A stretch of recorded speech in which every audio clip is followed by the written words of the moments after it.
Hello everyone, welcome to crystal IQ knowledge. इस video में हम पढ़ेंगे class 11th Indian constitution network का चैप्टर 4 एग्जीक्यूटिव। तो इससे पहले वाला वीडियो जो था पार्ट 1 में हमने कई सारी चीजें पढ़ी थी। अब ये पार्ट 2 है। तो एग्जीक्यूटिव, लेजिस्लेचर और जुडिशरी जो है 3 ऑर्गन्स ऑफ द गवर्नमेंट है जो अपने फंक्शंस परफॉर्म करते हैं। ये सारी चीजें समझी थी। एग्जीक्यूटिव का मीनिंग समझा था और ऑर्गन्स ऑफ द गवर्नमेंट जो एग्जीक्यूटिव है उसकी डेफिनेशन।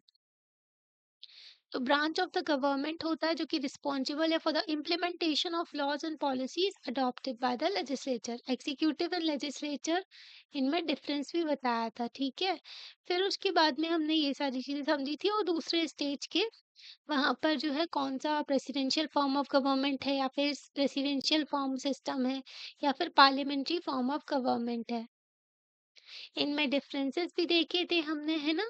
फिर जो श्रीलंका का semi presidential form of government जो है वहां पर सिस्टम चलता है, उसके बारे में समझा था। पार्लियामेंट्री जो सिस्टम है इंडिया का उसके बारे में देखा था। अब यहाँ से हमें देखना था। ठीक है, तो कंटिन्यू में देखना तो आपको समझ में आ जाएगा। आर्टिकल 74 जो है, इसमें बोला गया है there shall be a council of minister with the president prime minister at the head of council of minister जो है उसके हेड होते हैं पीएम। और ये काम क्या करते हैं, ये एड एंड एडवाइस करते हैं प्रेसिडेंट को, ताकि प्रेसिडेंट अपने फंक्शंस वगैरह परफॉर्म कर सके। ठीक है, और इन एडवाइस के अकॉर्डिंगली ये प्रेसिडेंट काम करते हैं। तो शेल है जो है इसमें बाइंडिंग कर दिया गया है। इसमें आर्टिकल 74 में बोला गया है ये कि काउंसिल ऑफ मिनिस्टर होनी चाहिए, उसके हेड जो होते हैं प्राइम मिनिस्टर होते हैं और वो लोग एडवाइस करते हैं प्रेसिडेंट को। प्रेसिडेंट जो है काउंसिल ऑफ मिनिस्टर की एडवाइस को बोल सकते हैं कि दोबारा से आप चेक कर लो, एक बार रिकंसीडर कर लो एडवाइस को। ठीक है, जैसे कि काउंसिल ऑफ मिनिस्टर ने कोई एडवाइस दी प्रेसिडेंट को कि ऐसा काम करना है। ठीक है, प्रेसिडेंट ने बोला कि एक बार चेक कर लो, ये देश के लिए सही नहीं है। ठीक है, फिर प्रेसिडेंट जो है फिर जो उन्होंने एडवाइस को रिकंसीडर करने कहा, तो काउंसिल ऑफ मिनिस्टर ने उस एडवाइस को देखा, फिर से दे दी प्रेसिडेंट को। फिर प्रेसिडेंट के ऊपर बाइंडिंग हो जाता है कि उस एडवाइस के अकॉर्डिंगली काम करें वो। ठीक है, तो काउंसिल ऑफ मिनिस्टर और प्राइम मिनिस्टर की यहाँ पर ज्यादा पावर होती है। अब यहाँ पे क्या बोला गया, there shall be a council of minister. तो शैल जो बोला गया ना, इसका मतलब हो गया कि ये बाइंडिंग हो गई है एडवाइस। ठीक है, ये बाइंडिंग एडवाइस है प्रेसिडेंट के ऊपर। प्रेसिडेंट इस एडवाइस को मना नहीं कर सकता। प्रेसिडेंट को काम करना है according to prime minister in the council of minister. तो काउंसिल ऑफ मिनिस्टर के हेड तो प्राइम मिनिस्टर ही होते हैं ना, तो अकॉर्डिंग टू प्राइम मिनिस्टर इनको काम करना पड़ता है। तो कंट्रोवर्सी भी हुई थी कि प्रेसिडेंट की पावर के रिगार्डिंग। तो स्पेसिफिक मेंशन किया गया कॉन्स्टिट्यूशन में बाय अमेंडमेंट। तो 42nd अमेंडमेंट किया गया 1976 में, जिसको मिनी कॉन्स्टिट्यूशन भी कहते हैं क्योंकि इस टाइम पर बहुत सारे चेंजेस किए थे संविधान में। तो 42nd अमेंडमेंट के थ्रू जो एडवाइस थी, काउंसिल ऑफ मिनिस्टर जो एडवाइस देंगी ना प्रेसिडेंट को, तो वो जो एडवाइस है बाइंडिंग है प्रेसिडेंट के ऊपर, मतलब प्रेसिडेंट को वो काम करना ही पड़ेगा। फिर 44th अमेंडमेंट किया गया। ठीक है, तो 44th अमेंडमेंट 1978 में किया गया। चेंज कहते हैं, अमेंडमेंट जो है मतलब बदलाव किए गए संविधान में। तो इस एडवाइस को जो है प्रेसिडेंट जो है रिकंसीडर करने के लिए भेज सकते हैं काउंसिल ऑफ मिनिस्टर को। पर अगर काउंसिल ऑफ मिनिस्टर ने दोबारा से वही एडवाइस दे दी, तो फिर इनको मानना ही पड़ेगा प्रेसिडेंट को। जो एडवाइस है काउंसिल ऑफ मिनिस्टर की, ठीक है, जो सलाह है काउंसिल ऑफ मिनिस्टर की काम करने के लिए, है ना, तो इनको मानना ही पड़ेगी। काउंसिल ऑफ मिनिस्टर्स की बात है जो कि हेडेड बाय प्राइम मिनिस्टर है। तो हमने देखा कि अभी देखा था कि president is a formal head of the government होते हैं, फॉर्मल होते हैं। मेन पावर तो उनके पास में होती है, प्राइम मिनिस्टर के पास में होती है। तो फॉर्मल सेंस में प्रेसिडेंट जो है उनके पास में बहुत सारी पावर्स हैं। मतलब जो प्राइम मिनिस्टर है उनके पास में रियल पावर तो है, पर प्रेसिडेंट के बिना ये कुछ नहीं कर सकते। मतलब सारा काम जो है मतलब कि अपॉइंटमेंट का और जो लॉ मेकिंग, लॉ तो बना लिया प्राइम मिनिस्टर की वो जो पार्लियामेंट ने। ठीक है, पर जो इनका सिग्नेचर के बिना कोई लॉ जो है कानून बन ही नहीं सकता, मतलब जो बिल है वो लॉ बन ही नहीं सकता। ठीक है, तो जुडिशियली अगर देखें तो जुडिशियल जो जजेस हैं उनका अपॉइंटमेंट भी प्रेसिडेंट करते हैं। ठीक है, इमरजेंसी लगानी है तो उसमें भी प्रेसिडेंट का इम्पोर्टेंट रोल होता है। इमरजेंसी जब भी कोई ऐसी सिचुएशन बन जाती है देश की जिसमें देश को खतरा होता है, ठीक है, कहीं बाहर से वॉर का खतरा हो गया तो नेशनल इमरजेंसी लगाई जाती है, ठीक है? और स्टेट इमरजेंसी लगाई जाती है अगर स्टेट जो है गवर्नमेंट की जो है मतलब यूनियन गवर्नमेंट के एडवाइस के ऊपर नहीं चल रहे हैं और स्टेट जो है अनकॉन्स्टिट्यूशनल चीज़ें कर रहे हैं, ठीक है? संविधान के अकॉर्डिंगली काम नहीं कर रहे हैं, तो स्टेट इमरजेंसी लगाई जाती है। फाइनेंशियल इमरजेंसी तब लगाई जाती है जब भी हमारे देश में फाइनेंशियल क्राइसिस वगैरह हो जाते हैं कि पता चला कि इकोनॉमी गड्ढे में जा रही है, ठीक है? तो कुछ बचा ही नहीं, बहुत ज़्यादा इन्फ्लेशन होता जा रहा है। जैसे 1990s में आप इकोनॉमी में पढ़ोगे अपने सब्जेक्ट में कि 1990s में जो है बहुत ही ज़्यादा कंडीशन खराब हो गई थी हमारे देश की। ये समझो कि फाइनेंशियल इमरजेंसी नहीं लगी, ठीक है? धब्बा है फाइनेंशियल इमरजेंसी एक, ठीक है? तो वो नहीं लगी, तो सिचुएशन को मेंटेन करके चलना पड़ता है, इकोनॉमी को भी, है ना? तो पार्लियामेंट्री सिस्टम जो है इसमें पावर्स दी गई है। रियलिटी में जो प्रेसिडेंट जो है in advice of the council of minister पे चलते हैं, ठीक है? जो काउंसिल ऑफ मिनिस्टर ने कहा वो प्रेसिडेंट को करना ही पड़ेगा, पर प्रेसिडेंट के बिना फिर ये लोग भी कुछ नहीं, है ना? क्योंकि प्रेसिडेंट को सारे सिग्नेचर वगैरह सारा का सारा जो साइनिंग अथॉरिटी ही प्रेसिडेंट है, ठीक है? तो प्रेसिडेंट का भी इम्पोर्टेंट रोल है। प्राइम मिनिस्टर और जो काउंसिल ऑफ मिनिस्टर है उनको सपोर्ट होता है majority in the Loksabha. They are the real executive. तो जो प्राइम मिनिस्टर है और काउंसिल ऑफ मिनिस्टर्स है वो रियल एग्जीक्यूटिव है। देखो, हमने आपको बताया था लोकसभा हो गई या फिर लेजिस्लेटिव असेंबली हो गई।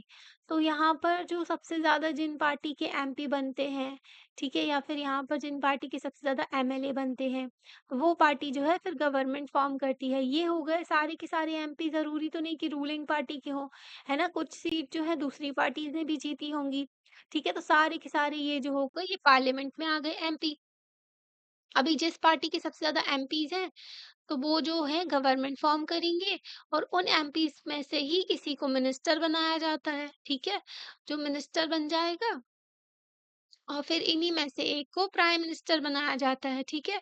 तो प्राइम मिनिस्टर हो गए और 15% ऑफ द लोकसभा, इससे ज़्यादा मिनिस्टर्स नहीं हो सकते। ये भी रूल लाया गया था, वरना पता चला कि क्या होता था कि पॉलिटिकल पार्टीज़ को अपनी गवर्नमेंट बनानी होती थी, तो वो लोग ना लोगों को खरीद लेते थे, जो भी एमपीज़ थे, उनको बोलते थे कि आपको एक मिनिस्ट्री दे देंगे, ठीक है? तो ये ना ये प्रॉब्लम क्रिएट हो रही थी, इसलिए जो है ये वाला रूल लाया गया कि 15% जो होगा 15% ऑफ द जो लोकसभा है वही बस मिनिस्टर्स हो सकते, काउंसिल ऑफ मिनिस्टर्स में आ सकते हैं, ठीक है? काउंसिल ऑफ मिनिस्टर से भी एक छोटी यूनिट होती है जो कि कैबिनेट होती है, ठीक है? मेनली सारे डिसीजंस पीएम और कैबिनेट ही लेते हैं, ठीक है?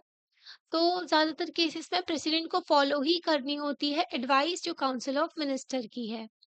ओके, यहाँ पर जवाहरलाल नेहरू का एक कोट दिया है जो इन्होंने कहा था कि हम जो है रियल पावर्स नहीं दे रहे हैं, बट जो इनको ना एक साइनिंग एक पोजीशन दे रहे हैं, one of the authority and dignity के साथ में पोजीशन दे रहे हैं। रियल पावर्स तो प्राइम मिनिस्टर के पास में होगी। कॉन्स्टिट्यूशन चाहते हैं कि नाइदर एक रियल एग्जीक्यूटिव हो ना ही कोई एक फिगर हेड हो, बट हेड हो जो कि रिजाइन एंड नॉन मतलब कि एक ऐसा है जो कि ना तो रिज़ाइन करे और ना ही गवर्न करे, मतलब नाम के लिए। क्योंकि ना जैसे मोनार्की वाली समझो यूके में, तो यूके में उनकी क्वीन वगैरह होती है। तो क्वीन के इक्विवेलेंट ही मान लो इनको हमारे जो प्रेसिडेंट हैं, ठीक है? वहाँ पर क्वीन भी सिर्फ साइन, सिग्नेचर यही सब उनका काम होता है, रियल अथॉरिटी उनकी नहीं होती है। रियल अथॉरिटी वहाँ की जो पार्लियामेंट है, ठीक है? जो पीएम है उनकी होती है। वैसे ही हमारे देश में भी जो रियल जो काम है, जो सारा का सारा वो पीएम देखते हैं और उनकी काउंसिल ऑफ मिनिस्टर्स देखती है, ठीक है? प्राइम जो प्रेसिडेंट होते हैं वो साइनिंग अथॉरिटी होती है ना? डिस्क्रिशनरी पावर ऑफ प्रेसिडेंट मतलब प्रेसिडेंट के पास में कुछ ऐसी पावर्स भी हैं जो अपने मन से वो कर सकते हैं काम, ठीक है? ऐसा नहीं है कि उनको काउंसिल ऑफ मिनिस्टर की एडवाइस की ज़रूरत पड़ेगी। तो कभी-कभी ना जो प्रेसिडेंट है उनके पास में कोई डिस्क्रिशनरी पावर होती ही नहीं किसी सर्कमस्टेंसेस में, है ना? ऐसा लग रहा होगा आपको जो डिस्कशन अभी हमने सुना कि प्रेसिडेंट तो बस नाम के होते हैं, ठीक है? पर ऐसा नहीं है। कॉन्स्टिट्यूशनली प्रेसिडेंट के पास में जो है पावर है, जैसे कि प्रेसिडेंट के पास में अधिकार है कि उनके नाम पे जो भी काम हो रहे हैं वो काउंसिल ऑफ मिनिस्टर्स को बताना पड़ेंगे उनको, ठीक है? मतलब कि काउंसिल ऑफ मिनिस्टर और गवर्नमेंट जो है, जो पीएम है, जो भी काम कर रहे हैं ठीक है? तो वो सारा का सारा काम जो भी इम्पोर्टेंट मैटर्स हैं, डेलिब्रेशन, डिबेट जो भी हो रहा है ना, सब कुछ इनको प्रेसिडेंट को बताना पड़ता है। ठीक है? प्राइम मिनिस्टर जो हैं वो ऑब्लिगed हैं to furnish all the informations that the president may call for. तो प्रेसिडेंट जो भी इन्फॉर्मेशन माँगते हैं तो प्राइम मिनिस्टर के ऊपर ये दावेदारी है, मतलब प्राइम मिनिस्टर को सारी की सारी इन्फॉर्मेशन देनी पड़ेगी प्रेसिडेंट को। ठीक है? प्रेसिडेंट जो है लिख कर दे सकते हैं प्राइम मिनिस्टर को एंड एक्सप्रेस कर सकते हैं अपनी व्यूज़ जो भी ऑन मैटर्स कन्फ्रंटिंग कंट्रीज़। तो मतलब कोई भी मैटर है, अगर उनको लगता है कि कोई सिचुएशन खराब हो रही है, ठीक है? तो प्रेसिडेंट इसके बारे में पूछ सकते हैं, किससे? प्राइम मिनिस्टर से। तो ये इनकी डिस्क्रिशनरी पावर है। ये सारी पावर्स तो हैं और 3 सिचुएशन ऐसी हैं जहाँ पर प्रेसिडेंट जो है 3 सिचुएशन ऐसी, ठीक है? जहाँ पर प्रेसिडेंट जो है एक्सरसाइज़ कर सकते हैं अपनी पावर को अपने ओन अपनी अपनी मर्ज़ी से, ठीक है? अपने डिस्क्रिशन से, मतलब पावर्स इनके पास में है कि अपनी मर्ज़ी से ये काम कर सकते हैं। तो पहली चीज़ तो है, जब भी हमने देखा कि president can send back the advice given by the council of minister and ask the council of minister to reconsider the decision. जो अभी हमने देखा था कि प्रेसिडेंट जो है एडवाइस को रिकंसीडर करने के लिए काउंसिल ऑफ मिनिस्टर में भेज सकते हैं।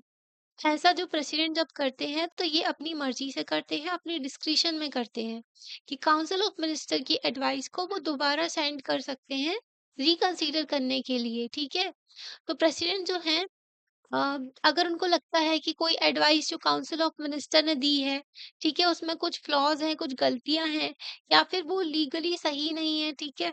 या फिर जो देश के हित में नहीं है, ऐसी कोई एडवाइस दी है काउंसिल ऑफ मिनिस्टर ने, तो प्रेसिडेंट खुद से एक्शन लेते हैं और रिकंसीडर करने को बोलते हैं जो डिसीजन लिया गया है, ठीक है? कभी-कभी ऐसा होता है कि काउंसिल ऑफ मिनिस्टर या फिर प्राइम मिनिस्टर जो हैं इनसे भी गलतियाँ होती हैं, कोई गलत डिसीज़न ले लेते हैं ये, जो कि देश के लिए ठीक नहीं है ना? मेजॉरिटी ऑफ पॉपुलेशन को अफ़ेक्ट करेगा। तो प्रेसिडेंट इनकी एडवाइस को जो है दोबारा से रिकंसीडर करने के लिए बोल सकते हैं, ये इनका डिस्क्रिशन है, ठीक है? ये अपनी मर्ज़ी से ये काम करते हैं। पर काउंसिल ऑफ मिनिस्टर अगर सेम एडवाइस दोबारा देती है, मतलब जो एडवाइस जो है प्राइम मिनिस्टर और काउंसिल ऑफ मिनिस्टर को रिकंसीडर करने के लिए भेजी है, उन्होंने बोला नहीं करना हमें चेंज, यही काम करना है, ठीक है? इन्होंने फिर से एडवाइस दे दी इनको, तो इनके ऊपर बाइंडिंग हो जाता है कि ये काम वो करें, ठीक है? तो इनके ऊपर अगर वो सेंड करते हैं सेम एडवाइस दोबारा से तो प्रेसिडेंट के ऊपर बाउंड हो जाता है कि वो इस एडवाइस को माने और इस एडवाइस को करें, ठीक है? तो प्रेसिडेंट सिर्फ रिक्वेस्ट कर सकते हैं इस डिस्क्रिशन में, है ना? पर इसमें भी इम्पोर्टेंट चीज़ है, कभी-कभी काउंसिल ऑफ मिनिस्टर को रियलाइज़ हो जाता है कि वो जो काम कर रहे हैं वो गलत है, अगर वो रिकंसीडर करने के लिए भेजते हैं प्रेसिडेंट एडवाइस। सेकंड डिस्क्रिशन ये है कि प्रेसिडेंट जो है उनके पास में वीटो पावर है। वीटो पावर का जो है ना वो विथहोल्ड कर सकते हैं और रिफ्यूज़ कर सकते हैं किसी बिल को असेंट देने से, other than money bill passed by the parliament. तो वीटो पावर ना मतलब कि 4 लोग बैठे हैं, उन्होंने कोई डिसीजन लिया, ठीक है? और एक इन सबके पास है वीटो पावर है, तो कोई भी डिसीजन अगर लिया इसको पसंद नहीं है इस वाले को तो ये मना कर देगा कि ये डिसीजन नहीं चलेगा, ठीक है? रिफ्यूज कर देगा। तो ये डिसीजन आगे बढ़ेगा ही नहीं, ठीक है? तो ये वीटो पावर होती है। तो प्रेसिडेंट जो है मनी बिल, जैसे मनी बिल को छोड़ कर के कोई भी बिल लाया जाता है उसमें सिग्नेचर होते हैं प्रेसिडेंट के, फिर वो जो है कानून बन जाता है, ठीक है? तो प्रेसिडेंट जो है रोक सकते हैं बिल को और मना भी कर सकते हैं एडवाइस देने, सॉरी, असेंट देने से बिल में, मतलब कि साइन करने से। ओके, जो भी पार्लियामेंट ने पास किया है, हर बिल जो है पार्लियामेंट के द्वारा पास किया जाता है तो वो जो है सीधा प्रेसिडेंट के पास में जाता है। प्रेसिडेंट जो है उसमें असेंट देते हैं अपना, उसमें साइन करते हैं, फिर वो जो है लॉ बन जाता है। प्रेसिडेंट जो है बिल को सेंड बैक कर सकते हैं पार्लियामेंट में, ठीक है? उसको बोल सकते हैं कि ये जो बिल है ये ठीक नहीं है, इसको दोबारा से रिकंसीडर किया जाए। वीटो पावर जो है लिमिटेड है, सस्पेंसिव वीटो भी कहते हैं इसको, क्योंकि ये लिमिटेड है बहुत ज़्यादा। अगर पार्लियामेंट जो है वो पास कर देती है सेम बिल अगेन, जैसे कि एडवाइस का देखा था ना हमने कि वो एडवाइस वापस भेजते हैं, फिर सेम एडवाइस दोबारा दे दी तो उनके ऊपर बाइंडिंग हो जाता है। वैसे ही जो है अगर बिल जो है ये भेजते हैं पार्लियामेंट के पास में दोबारा से चेक करने के लिए कि ये ठीक नहीं है, अगर पार्लियामेंट वही बिल को दोबारा से पास करके भेज दे, तो प्रेसिडेंट के ऊपर बाइंडिंग हो जाता है कि वो उसको असेंट दें, उस पे सिग्नेचर करें और उसको बिल को आगे बढ़ने दें, ठीक है? उसको कानून बनने दें। हाउएवर यहाँ पर कोई लिखा नहीं है कॉन्स्टिट्यूशन में कि कितनी लिमिट है कि प्रेसिडेंट जो है कितना, मतलब बिल को कब तक भेज सकते हैं, ठीक है? अ, तो मतलब ऐसा भी हो सकता है कि बिल आया प्रेसिडेंट के पास में, बिल पड़ा हुआ है, मतलब प्रेसिडेंट उस पे साइन ही नहीं कर रहे, ठीक है? और बिल को वापस भी नहीं भेज रहे, तो वो बिल जो है उसकी कहानी खत्म समझो, ठीक है? तो इसमें this means that the president जो है बिल को पेंडिंग कर सकते हैं without any limit. Time limit ही नहीं, पता चला प्रेसिडेंट का टाइम ही खत्म हो गया, मतलब 5 साल उनके पूरे हो गए और दूसरे इलेक्शन आ गए और बिल पड़ा हुआ है, ठीक है? तो उसको मतलब उसकी कहानी खत्म हो जाती है अगर प्रेसिडेंट उसको कुछ एक्शन ही ले नहीं लेते उसमें, ठीक है? तो इससे प्रेसिडेंट जो है उनके पास में इनफॉर्मल पावर आ जाती है वीटो यूज करने की, जो कि बहुत इफेक्टिव है। पॉकेट वीटो कहते हैं इसको, क्योंकि ये बिल पड़ा हुआ है पॉकेट में, अब इसका क्या ही करना है ना, मतलब प्रेसिडेंट इस पे असेंट ही नहीं दे रहे, तो प्रेसिडेंट के पास में बहुत इंपॉर्टेंट पावर हो गई ये वाली, है ना? वीटो पावर जो है। थर्ड काइंड ऑफ डिस्क्रिशन आता है, तीसरा डिस्क्रिशन मतलब तीसरी अपनी मर्जी से जो प्रेसिडेंट काम कर सकते हैं, वो आता है पॉलिटिकल सर्कमस्टेंसेस में। कभी कभी ऐसी सिचुएशन बन जाती है कि कोई भी पॉलिटिकल पार्टी मेजोरिटी में नहीं होती है, फिर प्रेसिडेंट जो है किसी एक पॉलिटिकल पार्टी के लीडर को बुलाते हैं और बोलते हैं कि फॉर्म करो अपनी गवर्नमेंट। फिर ये लीडर जो है फॉर्म करता है गवर्नमेंट, फिर ये अपनी मेजोरिटी शो करता है 1 महीने में, ठीक है? तो ये डिस्क्रिशन होता है। प्रेसिडेंट जो है अपॉइंट करते हैं प्राइम मिनिस्टर को, ठीक है? तो नॉर्मली पार्लियामेंट्री सिस्टम में है जिसके पास में मेजोरिटी सपोर्ट होता है लोकसभा में, जिसके पास में सबसे ज़्यादा एमपीज़ होते हैं, ठीक है? तो वो जो है प्राइम मिनिस्टर बनाया जाता है उस इंसान को, उनके लीडर को, ठीक है? तो प्राइम मिनिस्टर चूज़ करना हमारे हाथ में नहीं होता है, ठीक है? वो जो लीडर का जो सॉरी जो पॉलिटिकल पार्टी का जो लीडर होगा ना वो बनता है। जैसे कि हमारे हाथ में सीएम को चूज़ करना भी नहीं होता है। हम सिर्फ़ अपने एमपी और एमएलएज़ को चूज़ कर सकते हैं, ठीक है? तो यहाँ पर ना लोकसभा में जिसका भी मेजॉरिटी सपोर्ट होता है वो प्राइम मिनिस्टर बनता है, ठीक है? और फिर यहाँ पर जो है डिस्क्रिशन का क्वेश्चन तो अराइज़ ही नहीं हुआ। बट कभी-कभी ऐसी सिचुएशन बन जाती है इलेक्शन के बाद में कि किसी की भी पार्टी के पास में मेजॉरिटी तो है ही नहीं लोकसभा में, ठीक है? तो दोबारा से अटेम्प्ट किए जाते हैं कि अलायंस बनाई जाए, है ना? गठबंधन किया जाता है। 2 और 3 पॉलिटिकल पार्टी होती है, साथ में आ जाती है और कई सारी पॉलिटिकल पार्टी साथ में आ जाती हैं और वो गठबंधन बनाती है और फिर बोलती है कि हम जो है आगे चलेंगे, ठीक है? तो 2 या 3 लीडर्स हैं, क्लेम करते हैं support of the majority in the house. 2-3 leader कहते हैं कि हम बना सकते हैं गवर्नमेंट, हम बना सकते हैं, ठीक है? तो फिर प्रेसिडेंट जो है डिसाइड करते हैं कि किसको प्राइम मिनिस्टर बनाना है, ठीक है? तो उसमें से प्रेसिडेंट डिसाइड करते हैं किसको प्राइम मिनिस्टर बनाना है और फिर ऐसी सिचुएशन में प्राइम मिनिस्टर जो है अपनी मर्जी से किसी भी इंसान को बुला सकते हैं और बोल सकते हैं ठीक है तुम फॉर्म करो गवर्नमेंट को, बट अपनी मेजोरिटी शो करनी है तुम्हें, ठीक है? और 1 महीने होती है उसकी लिमिट। फिर उनको ना मेजोरिटी शो करते हैं तो उनकी गवर्नमेंट कंटिन्यू करती है, नहीं तो फिर उनकी गवर्नमेंट खत्म, ठीक है? फिर दोबारा से ये सब होता है, ठीक है? तो 1989 में कई सारे पॉलिटिकल चेंजेस हुए थे, जैसे कि increase the importance of presidential office. तो प्रेसिडेंशियल ऑफिस की इम्पोर्टेंस बढ़ गई थी, जब 1989 में पॉलिटिकल जो चेंजेस हो रहे थे। तो 4 पार्लियामेंट्री इलेक्शन हुए थे, 4 जो है sorry in the fourth parliamentary election, मतलब कि चौथे नंबर के पार्लियामेंट्री इलेक्शन हो रहे थे जब 1989 से लेकर के जो 1998 तक, ठीक है? 4 हुए यहाँ पर। तो कोई भी सिंगल पार्टी, तो इसको ना कोएलिशन एरा भी कहते हैं क्योंकि इस टाइम पर जो है किसी भी सिंगल पार्टी की जो मेजोरिटी नहीं थी, है ना? तो यहाँ पर ना कोएलिशन जो गवर्नमेंट फॉर्म की गई थी लोकसभा में, तो ऐसी सिचुएशन में डिमांड किया गया था प्रेसिडेंशियल इंटरवेंशन। तो उस टाइम पर प्रेसिडेंट की इंपॉर्टेंस बढ़ गई थी क्योंकि किसी भी पार्टी की मेजोरिटी नहीं थी लोकसभा में। तो यहाँ पर जो है फिर प्रेसिडेंट ने बुलाया, ठीक है? कॉन्स्टिट्यूट करवाई गवर्नमेंट और रिक्वेस्ट किया, सॉरी, प्रेसिडेंट जो है वो डिमांड कर सकते हैं इंटरवेंशन, मतलब कि या तो वो डिसॉल्व कर दें लोकसभा को, दोबारा से इलेक्शन कंडक्ट करवाया जाए, या फिर वो किसी पर्सन को बुला करके बोले कि ठीक है तुम अपनी मेजोरिटी शो करो, बनाओ गवर्नमेंट, प्राइम मिनिस्टर बनाओ, ठीक है? तो कोई भी जो है मेजोरिटी अगर प्रूव नहीं कर पाता है लोकसभा में, फिर डिसोल्यूशन हो जाता है लोकसभा का। तो ऐसा क्या कहते हैं प्रेसिडेंशियल डिस्क्रिशन जो है रिलेटेड टू पॉलिटिकल कंडीशन। कि प्रेसिडेंट्स अपनी मनमानी मतलब अपना काम जो कर सकते हैं, अपनी जो पावर का यूटिलाइज कर सकते हैं जब पॉलिटिकल कंडीशन होती है, पर ग्रेटर स्कोप है प्रेसिडेंशियल असर्टिवनेस का when governments are not stable and coalition occupy power. तो प्रेसिडेंट का रोल तब बढ़ जाता है, उनकी पावर्स जो है वो अपनी पावर्स को इफेक्टिवली यूटिलाइज कर पाते हैं जब भी गवर्नमेंट स्टेबल नहीं है, और जब मतलब कि एक पार्टी की मेजोरिटी में जो पावर नहीं है उनके पास में, ठीक है। तो कई सारी पॉलिटिकल पार्टी गठबंधन करती हैं, तो वो कोalition होता है, ठीक है, इकट्ठी आ जाती है, बोलती है कि अब हम अपनी गवर्नमेंट का फॉर्मेशन करेंगे, है ना? तो यहाँ पर ना for the most part of the president, तो प्रेसिडेंट की ज़्यादातर हमने देखा कि वो जो है फॉर्मल होल्डर बस है, नाम मात्र के हैं, ceremonial head of the nation है। तो आप सोच रहे होंगे कि हमको प्रेसिडेंट की ज़रूरत ही क्यों है? तो पार्लियामेंट्री सिस्टम में काउंसिल ऑफ मिनिस्टर होते हैं जो कि डिपेंडेंट होते हैं support of the majority in the legislature. Council of minister तभी बन सकते हैं जो कि डिपेंडेंट होते हैं मेजॉरिटी में का सपोर्ट लेजिस्लेचर में। अगर इनको लेजिस्लेचर में इनका सपोर्ट नहीं होगा, मतलब पार्लियामेंट में इनका सपोर्ट नहीं होगा, तो ये कोलैप्स हो जाएंगे। ठीक है, नो कॉन्फिडेंस मोशन लाया जाता है कि वो अपनी मेजॉरिटी को प्रूव करें, है ना? तो मतलब कि इनके पास में गवर्नमेंट बनाने बनाने के लिए सीट्स हैं, ठीक है? तो इसका मतलब है कि काउंसिल ऑफ मिनिस्टर जो है उनको रिमूव कर सकते हैं किसी भी टाइम, और न्यू काउंसिल ऑफ मिनिस्टर आ सकती है उनकी जगह, ठीक है? क्योंकि अगर इनकी मेजॉरिटी नहीं रहेगी तो इनकी गवर्नमेंट भी फॉर्म नहीं होगी।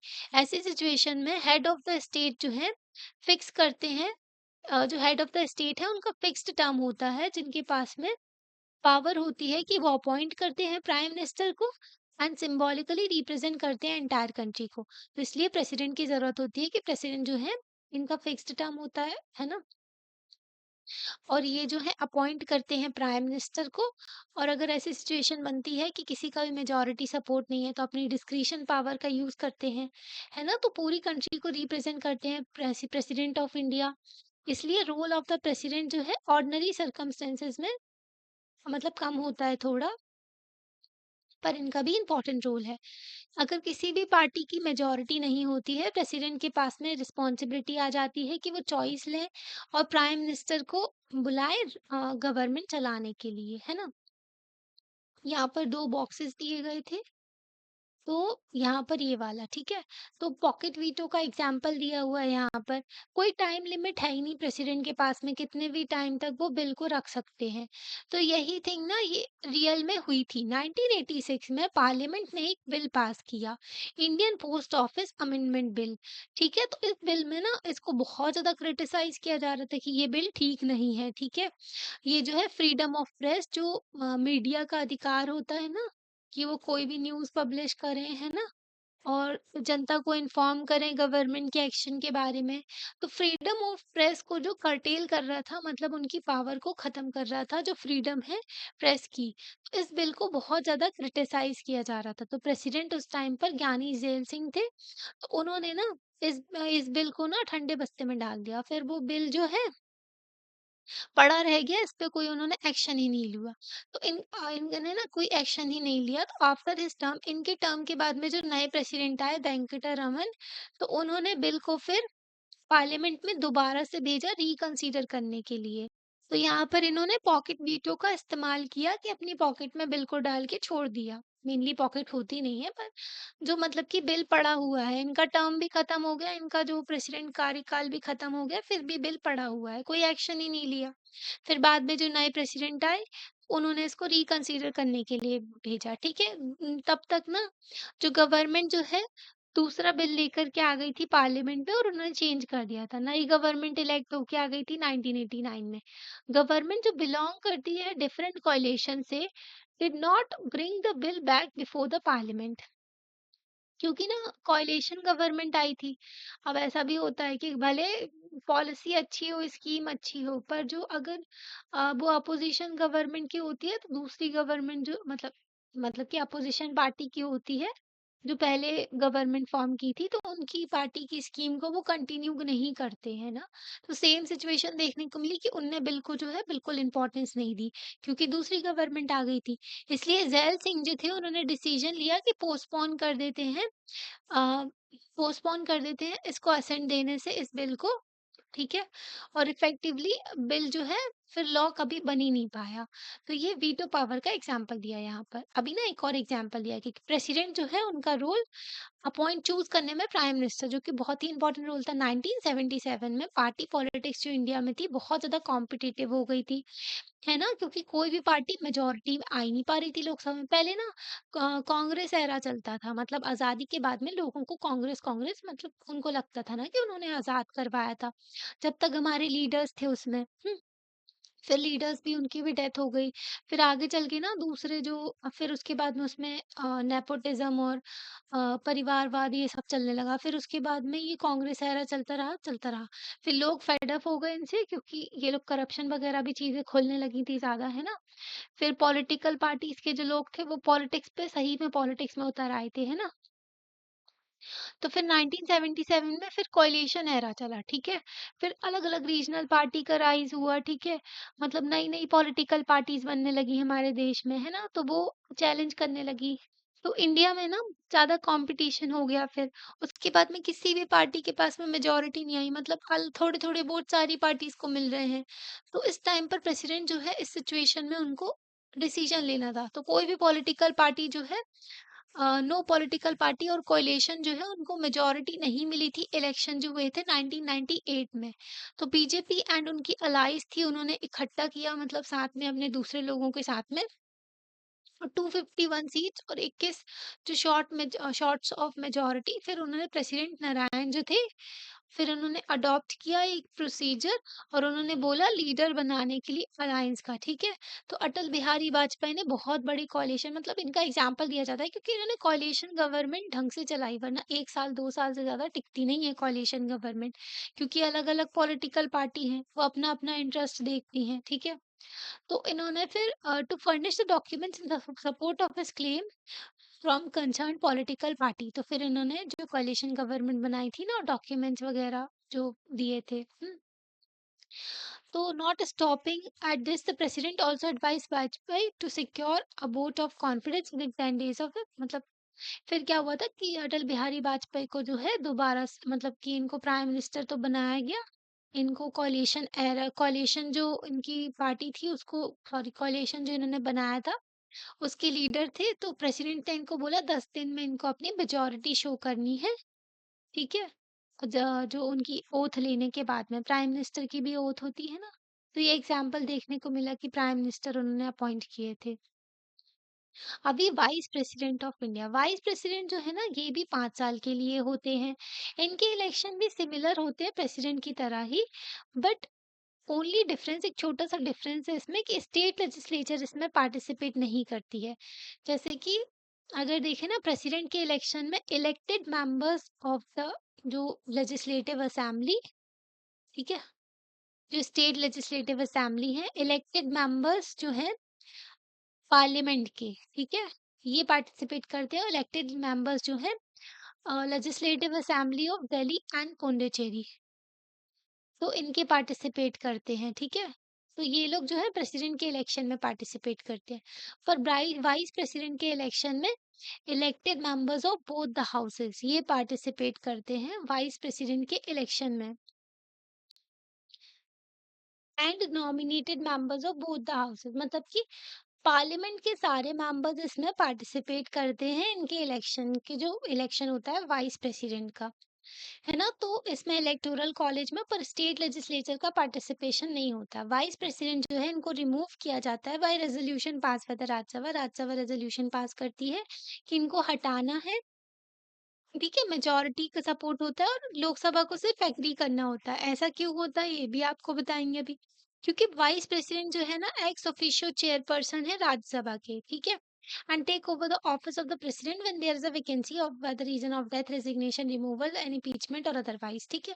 तो वाइस प्रेसिडेंट जो है एक्स ऑफिशियो, मतलब कि अगर ये वाइस प्रेसिडेंट बनते हैं तो इनको जो है साथ में इसके राज्यसभा के चेयरमैन की सीट भी मिलेगी, जो कि सारी जो प्रोसीडिंग कंडक्ट करवाते हैं राज्यसभा में। लोकसभा में स्पीकर होते हैं, तो वैसे ही चेयरमैन की पोस्ट भी इनको साथ में मिलती है अगर ये वाइस प्रेसिडेंट बनते हैं तो, है ना? तो राज्यसभा में, और जब प्रेसिडेंट जो है अगर प्रेसिडेंट की वैकेंसी हो जाती है, मतलब कि प्रेसिडेंट की पोस्ट खाली होती है, अगर प्रेसिडेंट की डेथ हो जाती है, अगर या फिर वो रिजाइन कर देते हैं, या फिर उनको इम्पीचमेंट करके रिमूव कर दिया जाता है ऑफिस से, ठीक है? तो तब जब वैकेंसी हो जाती है तो वाइस प्रेसिडेंट उनका चार्ज लेते हैं, ठीक है? वाइस प्रेसिडेंट तब प्रेसिडेंट बनते हैं। जब वाइस प्रेसिडेंट प्रेसिडेंट की तरह एक्ट करते हैं, जब तक कि प्रेसिडेंट जो है दूसरे इलेक्ट होकर नहीं आ जाते, मतलब उनका इलेक्शन नहीं होता है तब तक, और दूसरे प्रेसिडेंट नहीं आते हैं, तब तक वाइस प्रेसिडेंट ही प्रेसिडेंट बन जाते हैं। तो वीडी जट्टी जो थे, उन्होंने प्रेसिडेंट के तौर पे एक्ट किया था जब ये फखरुद्दीन अली अहमद जो हमारे देश के प्राइम मिनिस्टर थे, उनकी डेथ हो गई थी। ठीक है? तो जब तक नए जो प्रेसिडेंट नहीं आए थे, तब तक बीडी जट्टी जो थे, वो प्रेसिडेंट के तौर पे उन्होंने काम किया था। ठीक है? अभी prime minister in the council of minister. तो कोई भी डिस्कशन जो है of government and politics in India, कोई नॉर्मली जो उम, हो नहीं सकता without mentioning the office of the prime minister, क्योंकि प्राइम मिनिस्टर का ही मेन पावर है इनके पास में, रियल पावर जो प्राइम मिनिस्टर के पास में है। हमने अभी देखा कि जो चैप्टर प्रेसिडेंट जो है एक्सरसाइज करते हैं चैप्टर में, कि जो प्रेसिडेंट एक्सरसाइज करते हैं power only on the advice of the council of minister, और काउंसिल ऑफ मिनिस्टर के हेड होते हैं प्राइम मिनिस्टर। प्रेसिडेंट काम करते हैं according to the advice of the council of minister, and council of minister के हेड होते हैं प्राइम मिनिस्टर। तो प्राइम मिनिस्टर का यहाँ पर इम्पोर्टेंट रोल आ जाता है as the head of the council of minister. Prime minister जो है मोस्ट इम्पोर्टेंट फंक्शनरी है गवर्नमेंट में, हमारे देश में अगर देखें तो। पार्लियामेंट्री फॉर्म जो सिस्टम हमारे देश में फॉलो किया जाता है, तो यहाँ पर जो है प्राइम मिनिस्टर को बहुत इंपॉर्टेंस दी जाती है, क्योंकि जो मेजोरिटी सपोर्ट लोकसभा में होता है, लीडर होते हैं उस पार्टी के, तो फिर उनको जो है प्राइम मिनिस्टर बनाया जाता है। प्राइम मिनिस्टर एमपी भी होते हैं, है ना? तो पहले सारे के सारे एमपीज़ हैं, उनमें सबसे ज़्यादा जो एमपी होंगे जिस पार्टी के, तो वो बन जाएगी रूलिंग पार्टी, और उस एमपी के जो सॉरी उस पार्टी के जो लीडर होते हैं, जो भी जो मतलब जो एमपीज़ हैं जिसको चूज़ करते हैं, ठीक है? तो फिर वो बनते हैं प्राइम मिनिस्टर, जो कि अपॉइंटेड बाय प्रेसिडेंट होते हैं। तो इनके पास में मेजॉरिटी सपोर्ट होना चाहिए, और प्राइम मिनिस्टर बहुत ही पावरफुल पोस्ट होती है ना? तो अगर इनकी मेजॉरिटी सपोर्ट लॉस्ट हो जाता है तो प्राइम मिनिस्टर का ऑफिस खत्म, है ना? मतलब इनके पास में पूरा सपोर्ट होना चाहिए, मेजॉरिटी होनी चाहिए, है ना? तो कई सालों तक देखा गया इंडिपेंडेंस के बाद में कि कांग्रेस पार्टी जो है, इनके पास में मेजॉरिटी थी लोकसभा में, मतलब अच्छी खासी सीट्स थी इनके पास में लोकसभा में। और इनके जो लीडर थे वही प्राइम मिनिस्टर बना करते थे। और 1989 के बाद में कोalition एरा शुरू हो गया था, है ना? कोई भी पार्टी जो है मेजॉरिटी में थी ही नहीं लोकसभा में, है ना? सभी पार्टीज़ को वोट मिल रहे थे, ठीक है? तो कई सारी पॉलिटिकल पार्टी साथ में आई, और उन्होंने बोला कि हम गठबंधन फॉर्म करेंगे, ठीक है? फिर मेजॉरिटी शो करेंगे लोकसभा में, मतलब सभी लोग साथ में आ गए और कहने लगे कि हम बनाएंगे अपना, मतलब कुछ पार्टी साथ में आ गई कि हम गवर्नमेंट फॉर्म करेंगे। ऐसी सिचुएशन में लीडर जो होता है, सारी पार्टीज एक्सेप्ट करती ना, तभी वो लीडर बन सकता है, और वो जो लीडर है वही प्राइम मिनिस्टर बनता है फिर। ठीक है? जब सभी लोग कोalition वाली पार्टीज एक्सेप्ट करती है ना, कि ठीक है हम इसको अपना लीडर मानते हैं। वो अटल बिहारी वाजपेयी जो थे, उनको सभी पार्टीज़ जो भी थी उनकी कोalition में, तो उन्होंने एक्सेप्ट किया था कि हम इनको प्राइम मिनिस्टर मानते हैं, तभी वो प्राइम मिनिस्टर बन पाए थे।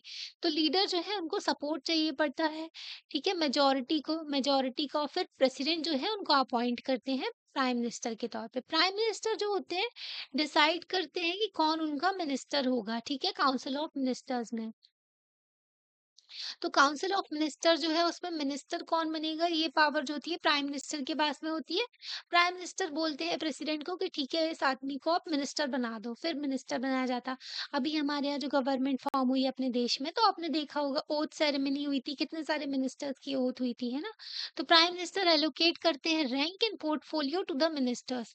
तो प्राइम मिनिस्टर ही रैंक एलोकेट करते हैं, और पोर्टफोलियोज मतलब कि अलग अलग जो मिनिस्ट्री है ना, जैसे कि डिफेंस हो गया, फाइनेंस हो गया, होम अफेयर्स हो गई, एग्रीकल्चर, हाउसिंग, जो ministry housing and urban affair, ministry of जल शक्ति, तो कई सारी मिनिस्ट्रीज के जो है मिनिस्टर अपॉइंट किए जाते हैं। उनकी सीनियरिटी के अकॉर्डिंगली, है ना, जो भी उनको पॉलिटिकल इम्पोर्टेंस है उस हिसाब से उनको रैंक दिया जाता है कैबिनेट मिनिस्टर का। And state minister of state और डिप्यूटी मिनिस्टर इसी तरीके से चीफ मिनिस्टर होते हैं, जो कि स्टेट में वो चूज करते हैं अपने मिनिस्टर को अपनी पार्टी से, है ना, या फिर उनकी जो कोalition होती है उससे। सिमिलर ऑफिस ही समझो आप, है ना। तो प्राइम मिनिस्टर जो है ऑल द मिनिस्टर्स जो है मेंबर्स ऑफ द पार्लियामेंट, मतलब कि जो सारे के सारे जो मिनिस्टर्स हैं, ठीक है, और प्राइम मिनिस्टर हैं, ये सब मेंबर्स ऑफ पार्लियामेंट ही होते हैं, ठीक है, जो इलेक्टेड मेंबर्स हैं। अगर किसी अगर किसी को मिनिस्टर या फिर प्राइम मिनिस्टर बनना है विदाउट बीइंग एमपी, मतलब कि अगर वो मेंबर ऑफ पार्लियामेंट नहीं है, किसी बाहर वाले इंसान को आपने मिनिस्टर बना दिया, तो उस पर्सन को 6 महीने के अंदर एमपी बनना पड़ेगा। मैम पार्लियामेंट का जो है उसमें इलेक्शन के थ्रू आना पड़ेगा 6 महीने के अंदर, ठीक है। तो किसी बाहर वाले को प्राइम मिनिस्टर या फिर मिनिस्टर भी बना सकते हो, पर उसको इलेक्ट होके आना पड़ेगा 6 महीने के अंदर, है ना। तो there are some members in the constituent assembly. तो जब हमारा संविधान लिखा जा रहा था, तो कुछ मेंबर्स जो थे उनको लगा कि मिनिस्टर्स जो है इलेक्टेड बाय द लेजिस्लेचर होना चाहिए, not elected by the prime minister और द चीफ मिनिस्टर। तो ये जो मिनिस्टर्स होते हैं ना, तो उनको सिलेक्ट कौन करता है? उनको सिलेक्ट करते हैं प्राइम मिनिस्टर, है ना, और स्टेट लेवल पे चीफ मिनिस्टर, है ना? तो ऐसा नहीं होना चाहिए। इनको सिलेक्ट कौन करे? मतलब इनका ना इलेक्शन होना चाहिए लेजिस्लेचर के थ्रू, है ना? तो मतलब जितने भी सारे एमपी हैं, वो वोट डालेंगे कि कौन मिनिस्टर बनेगा। तो ये तो बहुत ही लॉन्ग प्रोसेस हो जाता है ना, क्योंकि हमारे यहाँ इतने सारे एमपीज़ हैं। तो स्विस सिस्टम अगर देखें, स्विट्ज़रलैंड में जो सिस्टम फॉलो किया जाता है, यहाँ पर लेजिस्लेचर इलेक्ट करते हैं एग्जीक्यूटिव को कुछ टाइम के लिए। एंड तो यहाँ पर ना स्विस सिस्टम का एग्जांपल दिया था बेगम अजीज रसूल ने, कि यहाँ पर जो है लेजिस्लेचर इलेक्ट करते हैं एग्जीक्यूटिव को कुछ टाइम पीरियड के लिए। यहाँ पर single transferable vote system follow किया जाता है, ठीक है, जो कि बेस्ट सिस्टम है अपॉइंटमेंट करने के लिए एग्जीक्यूटिव में। मतलब सभी पार्टीज को जो उनकी वोट के अकॉर्डिंगली सीट दी जाती है। सिंगल ट्रांसफरेबल वोट सिस्टम में हमने आपको समझाया था, है ना। तो इसमें ना किसी भी पार्टी जो है उनको ऐसा नहीं लगता कि वो रिप्रेजेंटेड नहीं है, ठीक है। तो पर स्विट्जरलैंड छोटी सी कंट्री है ना, अपना देश इतना बड़ा भी है, तो वो भी देख करके चलना पड़ता है। तो size of council of minister, तो हमने आपको बताया कि काउंसिल ऑफ मिनिस्टर 15% होती है ना। तो 91st अमेंडमेंट किया गया था 2003 में। Size of council of minister को डिटरमाइन किया जाएगा, ठीक है, according to exigency of times and requirements of the situation. मतलब सिचुएशन के अकॉर्डिंगली जो भी चीज मतलब कि काउंसिल ऑफ मिनिस्टर कितनी रखनी है वो देखा जाएगा। क्योंकि ना बहुत बड़े-बड़े साइज़ के काउंसिल ऑफ मिनिस्टर होने लगे थे, मतलब फालतू की मिनिस्ट्रीज़ क्रिएट कर दी थी, क्योंकि कोएलिशन गवर्नमेंट चल रही थी। तो कोएलिशन के चक्कर में ना वो पार्टी को इनवाइट करते थे, ठीक है, जॉइन करो, अपन गवर्नमेंट फॉर्म करेंगे, तुमको मिनिस्टर बना देंगे, ऐसी सी चीज़ें चलती थी। इसलिए ये अमेंडमेंट लाया गया था। जब कोई भी पार्टी जो है उनके पास में मेजॉरिटी नहीं होती थी, तो वो लालच देते थे इस चीज़ का कि सपोर्ट करो मेंबर ऑफ पार्लियामेंट, जो मतलब कि मेंबर ऑफ पार्लियामेंट जो दूसरी पार्टी को बोलते थे कि सपोर्ट करो, तुम्हारे एमपी जब सपोर्ट करेंगे तो हम उनको मिनिस्टीरियल पोजीशन दे देंगे। कोई रिस्ट्रिक्शन ही नहीं थी, इतने सारे जो है मिनिस्टर बनते जा रहे थे काउंसिल ऑफ मिनिस्टर में।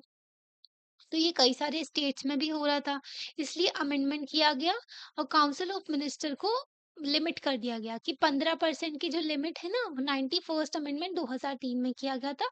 उसमें लिमिट किया गया कि 15% जो members of the house of the people, जैसे कि स्टेट के केस में लेजिस्लेटिव असेंबली और पार्लियामेंट में लोकसभा में जो 15%, ठीक है। तो लोकसभा का 15% ही हो सकते हैं, इससे ज्यादा नहीं हो सकते, ठीक है। तो in the chapter on the legislature, तो लेजिस्लेचर वाले चैप्टर में आप पढ़ोगे कि डिटेल में किस तरीके से जो पार्लियामेंट कंट्रोल करती है एग्जीक्यूटिव को। अभी हम पूरा एग्जीक्यूटिव का फंक्शन वगैरह सब कुछ समझ रहे हैं। अभी आप जो है लेजिस्लेचर को समझोगे ना, तब आपको पता चलेगा कि लेजिस्लेचर एग्जीक्यूटिव को कंट्रोल कैसे करती है। बट आपको ये याद रखना होगा कि मोस्ट इंपॉर्टेंट फीचर जो पार्लियामेंट्री एग्जीक्यूटिव का है, कि एग्जीक्यूटिव इज रूटीनली अंडर, जो एग्जीक्यूटिव है कंट्रोल में रहती है और सुपरविजन में रहती है लेजिस्लेचर के। मतलब लेजिस्लेचर देखते रहते हैं कि ये एग्जीक्यूटिव जो है जो गवर्नमेंट है अपनी मनमानी तो नहीं कर रही, ढंग से काम तो कर रहे हैं ना। तो council of minister collectively responsible होते हैं लोकसभा के प्रति। काउंसिल ऑफ मिनिस्टर कलेक्टिवली सब साथ में रिस्पॉन्सिबल होते हैं लोकसभा के प्रति। और इसका मतलब होता है कि मिनिस्ट्री कॉन्फिडेंस अगर गया इनका तो लोकसभा से रिजाइन करना पड़ेगा इनको, है ना। तो council of minister collectively responsible to Lok Sabha, okay. And जो प्रिंसिपल है इससे इंडिकेट होता है कि मिनिस्ट्री जो है is an executive committee of the parliament and it collectively governs on behalf of the parliament. तो पार्लियामेंट के बिहाफ में वो ये एरिया का काम देख रहे हैं, जैसे कि एग्रीकल्चर का काम जो है पार्लियामेंट के बिहाफ में, पार्लियामेंट के जो पार्लियामेंट के लिए ही वो काम कर रही है मिनिस्ट्री, है ना। तो एग्जीक्यूटिव जो है, जो भी इसके मिनिस्टर जो होंगे उनको एग्जीक्यूटिव कहेंगे, ठीक है। तो वो जो है ये काम कर रहे हैं, पर इनको अपने दायरे में रह करके काम करना है, कोई ऐसी पॉलिसीज ना लाएं जिससे जनता को नुकसान हो, है ना। तो ये सब कंट्रोल जो है कौन देखता है, पार्लियामेंट देखती है, ठीक है, लेजिस्लेचर देखते हैं। कलेक्टिवली जो रिस्पॉन्सिबिलिटी है वो बेस्ड होती है principle of solidarity of the cabinet. तो सारे जो इतने भी मिनिस्टर है ना, सभी लोगों को साथ में काम करना पड़ेगा, ठीक है। तभी उनकी जो है चल पाएगा, तो सॉलिडिटी देखनी को पड़ती है। इसका मतलब है vote of confidence, no confidence even against a single member leads to resignation of entire council of minister. अगर vote of no confidence pass हो गया, मतलब कि मेजॉरिटी लोगों ने इनको मतलब नो कॉन्फिडेंस के लिए पास कर दिया कि इनकी कॉन्फिडेंस है ही नहीं। चेक किया गया कि इनको कितने लोग सपोर्ट करते हैं, एक मिनिस्टर था उसको चेक किया गया इसको कितने लोग सपोर्ट करते हैं। तो अगर सभी लोगों ने मतलब कि ज़्यादातर जो अगर लोगों ने क्या किया, एमपीज़ ने इनके खिलाफ वोट कर दिया, ठीक है, तो फिर क्या होगा, इनका कॉन्फिडेंस गया, फिर इनको रेज़िग्नेशन देना पड़ेगा और सारी की सारी काउंसिल ऑफ मिनिस्टर को भी रेज़िग्नेशन देना पड़ेगा। मतलब मेजॉरिटी ही नहीं तो आपकी गवर्नमेंट कैसे चल रही है ना? तो कोई भी बिल पास करने के लिए भी मेजॉरिटी चाहिए पड़ती है। तो इसका मतलब होता है कि अगर मिनिस्टर जो है वो एग्री नहीं करते हैं पॉलिसी में या फिर डिसीजन जो है कैबिनेट का, और अगर वो एक्सेप्ट कर देते हैं और शी मस्ट और शी और ही आइदर एक्सेप्ट और डिसीजन और रिजाइन। अगर ऐसी कोई सिचुएशन बनती है ना, तो इसका मतलब है कि मिनिस्टर जो है दूसरे रास्ते चल रहे हैं ना, और गवर्नमेंट दूसरे रास्ते चल रही है, तो इनके बीच में दीवार आ गई, तो अब इनका काम खत्म, है ना। तो बाइंडिंग है ऑल द मिनिस्टर, सारे के सारे जो मिनिस्टर होते हैं वो एग्री करते हैं उसी पॉलिसी पे, और कलेक्टिव रिस्पॉन्सिबिलिटी जो है इनकी होती है, ठीक है। तो ये बहुत ही इंपॉर्टेंट होता है, इनको सब साथ में चलना पड़ता है। ऐसा नहीं हो सकता कि ग्रुप का एक मेंबर जो है वो होता है ना कि गद्दारी ना करे, तो ये सिस्टम नहीं हो सकता। अगर ऐसा कर देते हैं ना वो, तो फिर उनके लिए सिचुएशन खराब हो जाती है। इंडिया में प्राइम मिनिस्टर जो है एन्जॉय करते हैं pre eminent place in the government. तो प्राइम मिनिस्टर तो बहुत ही इंपॉर्टेंट होते हैं, है ना? तो काउंसिल ऑफ मिनिस्टर जो है एग्जिस्ट कर ही नहीं सकती without prime minister. Council of minister जो काउंसिल जो है वो एग्जिस्टेंस में ही आती है प्राइम मिनिस्टर की वजह से, है ना? क्योंकि आफ्टर प्राइम मिनिस्टर की ओथ के बाद में प्राइम मिनिस्टर बोलते हैं, ठीक है, कि इनको अपॉइंट करो मिनिस्टर, तभी मिनिस्टर बनते हैं। डेथ और resignation of prime minister automatically brings down the dissolution of the council of ministers. तो तो अगर डेथ हो जाती है प्राइम मिनिस्टर की, या फिर प्राइम मिनिस्टर ही रिजाइन कर देते हैं, फिर क्या होता है, काउंसिल ऑफ मिनिस्टर का ही काम खत्म हो जाता है। या तो इनको हटा दिया जाता है, इनको डिसमिसल, या फिर ये खुद ही रिजाइन कर देते हैं मिनिस्टर के तौर पे, है ना। तो मिनिस्टीरियल वैकेंसी हो जाती है। प्राइम मिनिस्टर जो है एक्ट करते हैं link between council of minister, मतलब कि काउंसिल ऑफ मिनिस्टर की link between and the prime minister, sorry president. तो प्रेसिडेंट और काउंसिल ऑफ मिनिस्टर के बीच में काम कौन करते हैं, पीएम होते हैं, ठीक है। ये लिंक होते हैं इन दोनों के बीच में, as well as council of minister and the parliament. तो पार्लियामेंट और काउंसिल ऑफ मिनिस्टर का लिंक भी अ, जो है कौन होते हैं, वो प्राइम मिनिस्टर होते हैं। तो president as well as the parliament का भी, है ना। It is the rule that the prime minister which held led it is the role of the Prime Minister which led P.T. Nehru to describe him as the linchpin of the government. तो prime minister के role की वजह से ही PT Nehru जो नेहरू जी थे उन्होंने बोला कि लिंचपिन ऑफ द गवर्नमेंट है ये, ठीक है, प्राइम मिनिस्टर। इन्होंने बोला कि जो it is also the constitutional obligation of the prime minister, ये भी इंपॉर्टेंट है, ठीक है, कॉन्स्टिट्यूशनल ऑब्लिगेशन है, ठीक है, संविधान का ये मतलब आप समझो संविधान के ऑर्डर ये है कि प्राइम मिनिस्टर जो है उनको सारी की सारी चीजें कम्युनिकेट करनी पड़ेंगी प्रेसिडेंट से। जो भी डिसीजन लिए जाते हैं काउंसिल ऑफ मिनिस्टर के, वो सारे के सारे उनको प्रेसिडेंट को बताने पड़ेंगे, जो भी एडमिनिस्ट्रेशन से रिलेटेड है या फिर अफेयर्स जो भी काम-काज चल रहा है, ठीक है? कोई भी कानून लाया जाता है, वो सारी चीज़ें इनको प्रेसिडेंट को बतानी पड़ेगी। प्राइम मिनिस्टर जो होते हैं इन्वॉल्व होते हैं सारे के सारे जो भी क्रूशियल डिसीजन लिए जाते हैं हमारे देश के लिए, है ना? गवर्नमेंट जो भी डिसीजन लेती है और जो भी पॉलिसीज़ लाती हैं, ये पावर जो है प्राइम मिनिस्टर की ये फ्लोज होती है फ्रॉम वेरियस सोर्सेज। तो पावर जो है प्राइम मिनिस्टर की कहाँ-कहाँ से आती है? जैसे कि control over council of minister, prime minister का कंट्रोल होता है काउंसिल ऑफ मिनिस्टर के ऊपर। इनकी लीडरशिप होती है लोकसभा में, है ना? लोकसभा के लीडर भी कहलाते हैं। कमांड करते हैं ब्यूरोक्रेटिक मशीन, जो हमारे देश में ब्यूरोक्रेसी है ना, उन सबके ऊपर भी यही आते हैं। मीडिया के ऊपर असेस होता है इनका, ठीक है? Projection of personalities during election. तो मतलब आप देखो मोदी जी के फेस पे कितने सारे लोग इलेक्शन जीत जाते हैं, है ना? तो वही है कि पर्सनैलिटी शो होती है ना, कि एक पर्सनैलिटी के चक्कर में लोग जो ये नहीं देखते कि उनके उनके एरिया में कौन एमपी, एमएलए बन रहा है, बस पार्टी को वोट देते हैं, है ना? तो एक नेशनल लीडर के तौर पे ये आते हैं, ठीक है? International security and as well as a foreign visit. तो जितनी भी फॉरेन विजिट है आपने देखा होगा, अलग-अलग देश में विजिट करते हैं हमारे प्राइम मिनिस्टर, है ना? तो रिलेशन मजबूत होते हैं दोनों देशों के। तो ये भी होता है, ठीक है? तो प्राइम मिनिस्टर का ये सारा रोल होता है। हुँ। तो ना क्या सिचुएशन होती है कि पावर जो होती है प्राइम मिनिस्टर की, तो इनकी पावर जो होती है डिपेंड करती है किस पे, पॉलिटिकल कंडीशंस पे। जैसे कि अगर ना प्राइम मिनिस्टर और काउंसिल ऑफ मिनिस्टर की अच्छी खासी मेजोरिटी है ना, सिंगल पार्टी इनकी जीत के आई है, तो इनकी ना अच्छी खासी मेजॉरिटी, तो ये सारी की सारी अपनी मनमानी करते रहते हैं, है ना? पर अगर जब ऐसा केस आता है कि गवर्नमेंट जो है कोalition में पॉलिटिकल पार्टीज़ हैं, जैसे कि 1989 में, तो हमने देखा कि मतलब इनकी पावर्स पे थोड़ी लिमिट आ जाती है, इनको सोच समझ के काम करना पड़ता है। तो many of these governments could not remain in the power for the full term of the Lok Sabha. जब कोalition गवर्नमेंट आती है ना, तो ये फुल टर्म में नहीं रह पाते, मतलब 5 साल इनके नहीं कट पाते हैं। तो क्योंकि ना इनके मतभेद इतने होते हैं, कोalition अलग-अलग पार्टी के जो लोग होते हैं वो सब साथ में आते हैं, है ना? तो एंटायर जो दे वर आइदर रिमूव्ड और दे रिज़ाइन, या तो वो रिमूव कर दिए जाते हैं या तो उनको रिज़ाइन करना पड़ जाता है, क्योंकि उनमें जो मेजॉरिटी ही नहीं रहती है कोalition में, है ना? तो दीज़ डेवलपमेंट्स जो हैं अफ़ेक्ट करते हैं working of the parliamentary executive. तो पावर मतलब हमारा देश तब स्ट्रॉन्ग रहेगा जब पॉलिटिकल स्टेबिलिटी रहेगी। पॉलिटिकल स्टेबिलिटी तब रहती है जब भी ढंग से, मतलब जो इलेक्शन हुए तो मेजॉरिटी में सपोर्ट हो, ठीक है? तो इन फर्स्ट प्लेस जैसे कि देखा हमने, developments have resulted in a growing discretionary role of the president in the selection of prime minister. जैसे कि अगर पॉलिटिक्स में जो कोalition वाला राइज हो रहा है, ठीक है?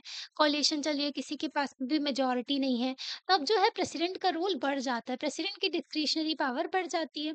सेकेंडली अगर कोalition नेचर देखें इंडियन पॉलिटिक्स का, तो यहाँ पर ना ज़रूरी हो जाता है कंसल्टेशन करना पॉलिटिकल पार्टनर्स से, जिसकी वजह से erosion of prime ministerial authority. जब भी ना कोalition चलती है, तो प्राइम मिनिस्टर जो है उनको सारी चीज़ें जो है सोच समझ के करनी पड़ती है। उनको जो है डिसीजन वगैरह भी सबसे पूछ-पाछ के लेने पड़ते हैं ना, तो तभी ना प्राइम मिनिस्टर की जो अथॉरिटी है वो थोड़ी कम हो जाती है ना? थर्ड अगर देखें तो रिस्ट्रिक्शन हो जाता है वीडियो जो भी काम कर रहे होते हैं ना प्राइम मिनिस्टर, उनके ऊपर। जैसे कि अगर वो मिनिस्टर वगैरह चूज़ करना है उनको, कोई पर्सन को, तो उनको पहले कोalition में देखना पड़ेगा, है ना? अगर कोalition नाराज़ हो गई तो उनकी गवर्नमेंट ही खत्म हो जाएगी, है ना? जैसे कि अभी ना, जैसे आप प्रेज़ेंट सिचुएशन देख सकते हो, बिहार के और आंध्र प्रदेश के जो चंद्रबाबू नायडू और जो बिहार के जो चीफ मिनिस्टर हैं, उनके साथ में कोalition चल रहा है ना? तो ये लोग भी नाराज़ ना हो जाएँ, वरना इन्होंने अपना हाथ पीछे खींचा और फिर खत्म, गवर्नमेंट की कहानी, मेजॉरिटी खत्म हो जाएगी, है ना? तो इसलिए ना प्राइम मिनिस्टर को जो है मिनिस्टर वगैरह भी चूज़ करते हैं, तो इनको देख-दाख के करना पड़ता है, ठीक है? फोर्थ अगर देखें, तो अगर पॉलिसीज़ और प्रोग्राम भी कुछ ला रहे हैं गवर्नमेंट, तो वो डिसाइडेड बाय प्राइम मिनिस्टर अकेले डिसाइड नहीं कर सकते। पॉलिटिकल पार्टीज़ जो डिफरेंट आइडियोलॉजी की हैं, जो साथ में आकर के जिन्होंने गवर्नमेंट फॉर्म किया हुआ है, ठीक है? तो उन सब से पूछना पड़ेगा, है ना? तो पॉलिसीज़ जो फ्रेम की जाती है, लॉट ऑफ नेगोशिएशन, बहुत ही ज़्यादा फिर ना नेगोशिएशन किया जाता है, बातचीत की जाती है। और कॉम्प्रोमाइज़ भी किए जाते हैं अलाइज़ के साथ में थोड़े कि ये लोग भी गुस्सा ना हो, अगर गुस्सा हो गए तो फिर वो तो छोड़ के चले जाएँगे पार्टी और फिर कहाँ से बनेगी गवर्नमेंट, है ना? तो पूरी प्रोसेस जो है प्राइम मिनिस्टर जो है उनको एक्ट करना पड़ता है, ज़्यादातर नेगोशिएटर के तहत, है ना? There is a leader of government. तो इनका रोल जो है, इनकी अथॉरिटी थोड़ी कम हो जाती है क्योंकि इनको सबको साथ में लेकर के चलना है ना? तो स्टेट लेवल पे देखें तो यही सिमिलर जो पार्लियामेंट या एग्जीक्यूटिव एग्जिस्ट करती है, सम वेरिएशंस होते हैं, कुछ चेंजेस होते हैं इसमें, है ना? तो मोस्ट इम्पोर्टेंट वेरिएशन ये होता है कि गवर्नर जो स्टेट के होते हैं ना, वो अपॉइंटेड बाय प्रेसिडेंट होते हैं, ठीक है? मतलब जो गवर्नर्स होते हैं ना, तो वो उनको अपॉइंट करते हैं president on the aid and advice of the central government. तो सेंट्रल गवर्नमेंट की एडवाइस के अकॉर्डिंगली जो है वो अपॉइंट किए जाते हैं गवर्नर। चीफ मिनिस्टर जो होते हैं वो प्राइम मिनिस्टर की तरह ही होते हैं, ठीक है? Leader of the majority party, जिनकी भी मतलब मेजॉरिटी में जिनके पास में सीट्स है वही जो है बनते हैं चीफ मिनिस्टर, ठीक है? तो गवर्नर जो है इनके पास में जो है ज़्यादा डिस्क्रिशनरी पावर होती है। However, the main principle of parliamentary system operate at the state level too. Governor के पास में और भी पावर्स होती हैं, जब आप गवर्नर पढ़ाएंगे ना तो और भी चीजें बताएंगे आपको गवर्नर के बारे में, ओके? तो मेन जो प्रिंसिपल जो है ना पार्लियामेंट्री सिस्टम का, वो भी एग्जिस्ट करता है स्टेट लेवल में। तो हमारे यहाँ पार्लियामेंट्री सिस्टम जो है नेशनल लेवल पर भी है और स्टेट लेवल पर भी है, ओके? अब परमानेंट एग्जीक्यूटिव जो कि ब्यूरोक्रेसी है, इनके बारे में हम नेक्स्ट पार्ट में देखेंगे, जो कि पार्ट 3 होगा। ओके, तो आपको वीडियो कैसा लगता है आप लाइक करके बता सकते हो, चैनल को सब्सक्राइब भी कर सकते हो और अपने फ्रेंड्स के साथ में शेयर भी कर सकते हो। Thank you.